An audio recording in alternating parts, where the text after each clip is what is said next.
I'm maybe only 18, but sometimes I look back on my life and I just, there's things in your life that you remember, and some usually special events like maybe time you lost your virginity at summer camp, or like your graduations or your weddings, or the time you lost your virginity in those places or whatever. Yeah, events. But like my I remember things that come in between those things. I don't really look back like I don't think about my bar mitzvah much. I'm Jewish. I don't think about I'm not practicing. I don't think about my bar mitzvah much because it just wasn't a big turning point in my life. It didn't do much for me.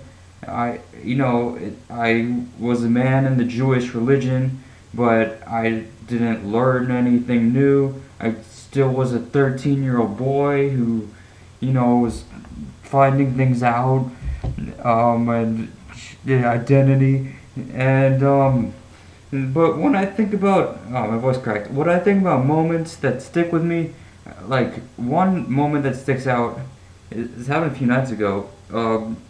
It was my first encounter with the cops. Okay, that's my example.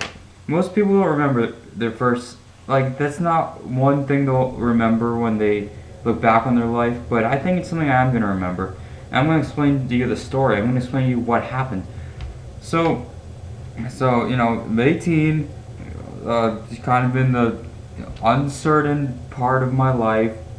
I'm not still in high school, but senioritis, and just starting college in the fall, but uncertainty, and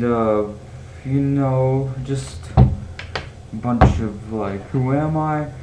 So I was 18, and I drive to my friend's house, and we just decided to chill, and so we walk.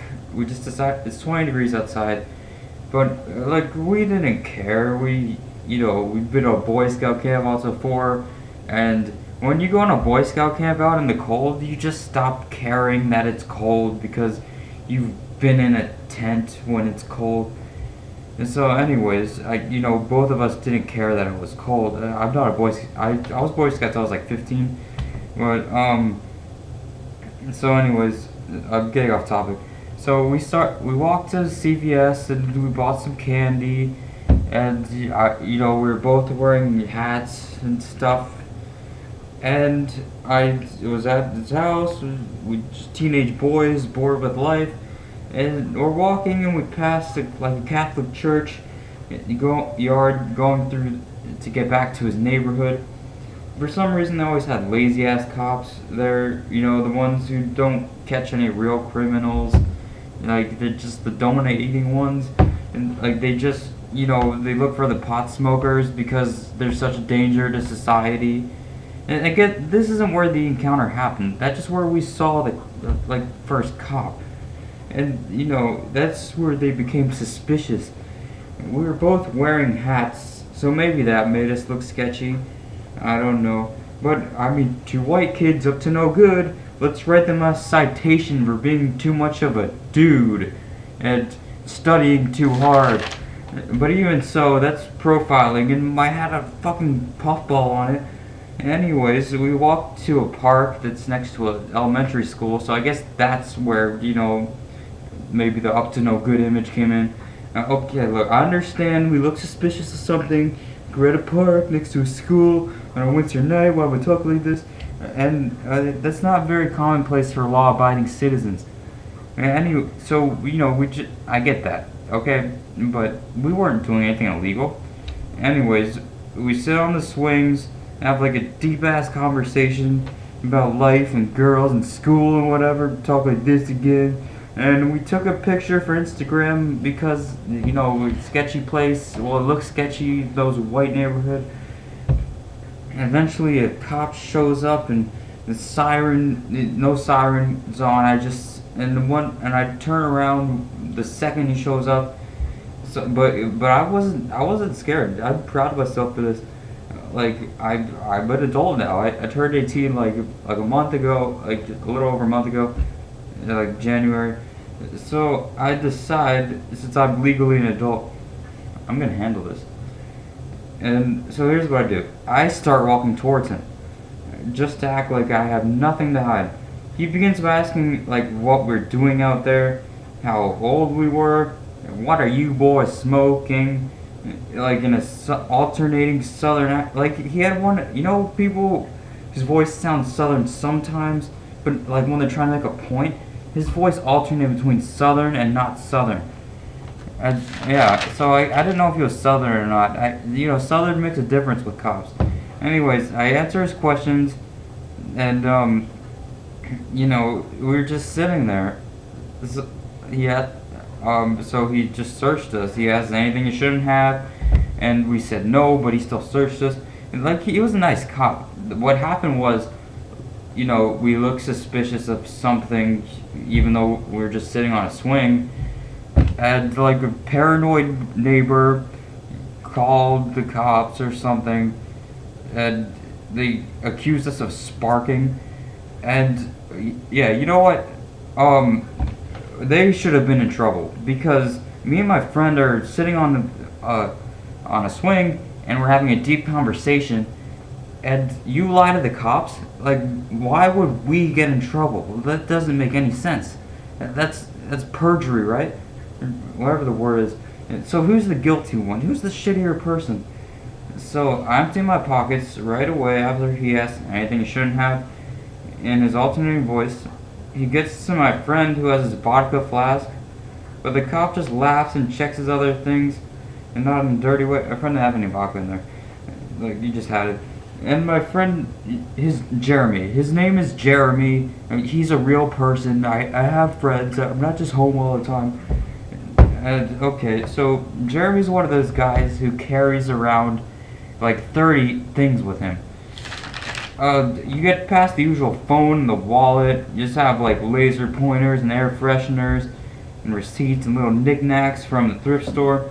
All things he carries are like in his inside shirt pockets, like one of those hippie shirts.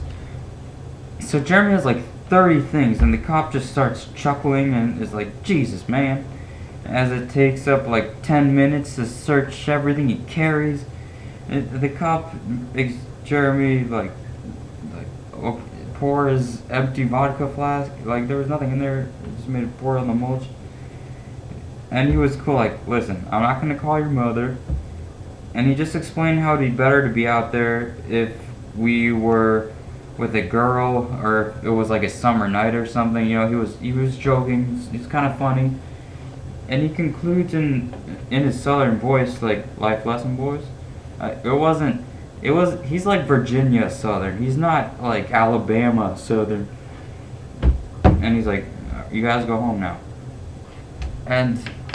But he did joke with us. He was fun. He had a conversation with us. He said, no alcohol till you're 21. And I know you're not going to follow that, but, I did it. Well, I did. He didn't sound southern that time. He said, I didn't. And, so he left, and I was relieved, but I was angry. And I also felt kind of cool because I just ran in with the cops. Yeah. So I was relieved because I didn't get in trouble. Should have pissed off my parents and gotten my college acceptances taken away. Like that can happen.